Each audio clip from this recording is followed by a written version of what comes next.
The basic principle of equality does not require equal or identical treatment. It requires equal consideration. Equal consideration for different beings may lead to different treatment and different rights. But within this framework, animals have the right not to have their interests violated by humans, simply because they belong to another species. A biased Richard Ryder names speciesism an analogy to sexism and racism.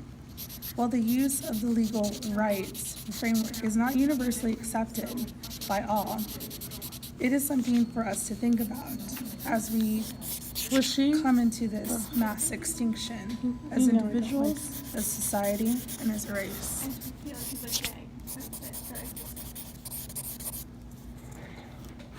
Yeah.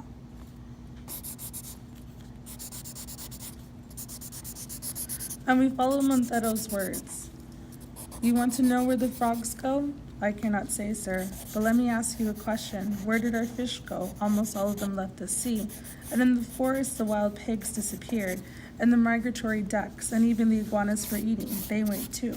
One day a man like you will come here, someone who crosses the ocean to look for a couple of frogs, and when I say frogs, I mean any creature, and he will find himself a great hill of bones on the shore. Then he will say to himself, God Almighty, those bones are all that remain.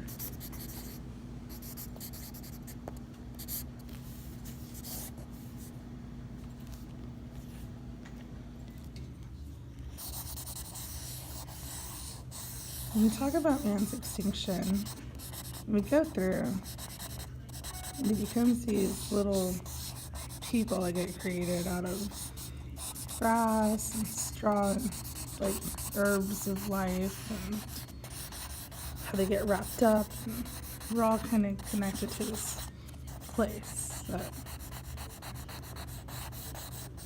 we come from, and then we fade into things and personalities and these little men coming alive and just having their own space and their own personality, and what do they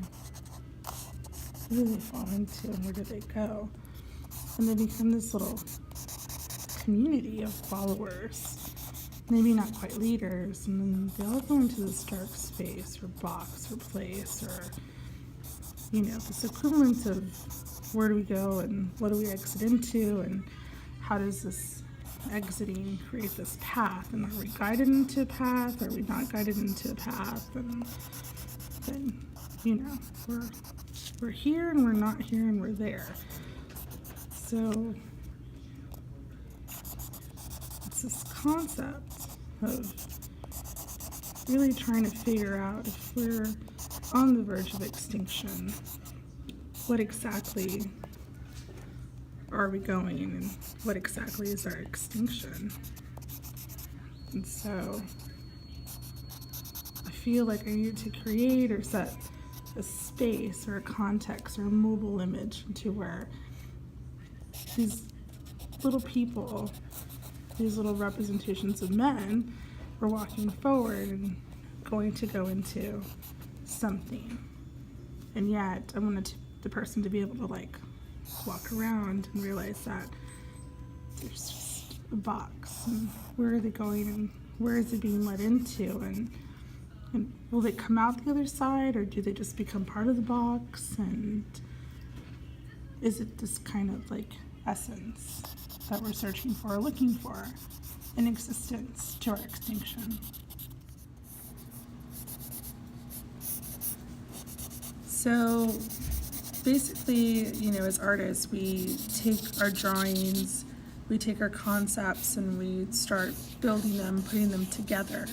And I spent a lot of time after drawing and rethinking and problem solving through the antics of all of this, really looking at natural herbs from the garden, twigs, sticks, things that were connected, and clay was such a vital force to add into this mixture, because I feel that, we as humans, were connected to the earth. We come from the ground, we're the same color as the earth, and it was really important to create these figures that were going to sit in this piece that kind of are reflective of us, of humans.